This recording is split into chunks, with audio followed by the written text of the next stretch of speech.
तलक साल पुरानी है तलक 25 साल ਦਾ 20 ਸਾਲ ਪੁਰਾਣੇ ਤਲਕ ਨੇ ਤੇ ਮਾਸ਼ਾਅੱਲਾ ਅੱਜ ਵੀ ਆਏ ਸ਼ਾਪਿੰਗ ਕਰਨ ਦੇ। ਅੱਜ ਕੀ ਆਖਣਾ ਚਾਹੋਗੇ ਦੋਸਤਾਂ ਨੂੰ? ਲਵ ਯੂ ਹੈ, ਲਵ ਯੂ ਹੈ ਜੀ। ਸ਼ੇਰ ਕਿਹੜਾ ਦੱਸਣਾ ਚਾਹੁੰਦੇ ਹੋ? ਇਹ ਲਵ ਯੂ ਹੈ ਜੀ। ਇਹ ਡਾਇਲੌਗ ਬੜਾ ਮਸ਼ਹੂਰ ਹੈ, ਪੂਰੀ ਦੁਨੀਆ ਦਾ ਮਸ਼ਹੂਰ ਹੈ ਕਿ ਲਵ ਯੂ ਵਾਲੇ। ਮੈਂ ਵੀ ਕਈ ਦਫਾ ਕਮੈਂਟ ਲਿਖਦਾ ਇਹਨਾਂ ਨੂੰ ਲਵ ਯੂ ਵਾਲੇ, ਲਵ ਯੂ ਵਾਲੇ, ਲਵ ਯੂ ਹੋ ਗਿਆ। ਤੇ ਹੁਣ ਖਬਰਾਂ ਤਾਂ ਨਹੀਂ ਲਾਣੀਆਂ ਮੇਰੇ ਖਿਲਾਫ? ਨਹੀਂ ਹੁਣ ਨਹੀਂ ਲਾਵਾਂਗੇ ਇਨਸ਼ਾਅੱਲਾ। ਹੁਣ ਨਹੀਂ ਲਾਵਾਂਗੇ ਇਨਸ਼ਾਅੱਲਾ। ਸ਼ੇਰ ਕੋ ਦੱਸੋ। ਸ਼ੇਰ ਜਨਾਬ ਆਵਾਮ ਦੀ ਨਜ਼ਰ ਵੀ ਹੈ ਤੇ ਤੁਹਾਡੀ ਨਜ਼ਰ ਵੀ ਹੈ, ਅਰਬਾਜ਼ ਸਾਹਿਬ ਦੀ ਨਜ਼ਰ। ਜੀ ਦੱਸੋ ਕਿ ताज़ा हवा के शौक में ऐ सर कुनाने शहर।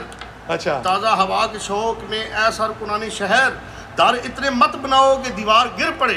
क्या बात। झुक कर सलाम करना कोई हर्ज नहीं, मगर क्या बात। सर इतना मत झुकाओ कि दस्तार गिर पड़े। क्या बात है, क्या बात है। लव यू है।